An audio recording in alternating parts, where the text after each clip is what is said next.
বাবু কি করে আইসে হঠাৎ করে ছোটবেলায় যে ড্রিঙ্ক করছিল, তারপরে বাবু কে কে ড্রিঙ্ক করছিল? মা বাবু দুজনে।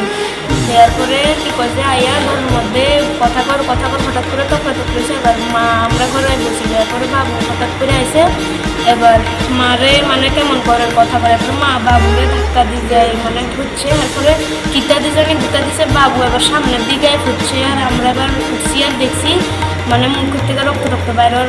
এরপর উঠে বুয়াইছে কাকু আইসে, এরপরে ঘুরে আসলো, এরপরে মা আইসে আবার আয় টিক্কা আবার করে দিচ্ছে।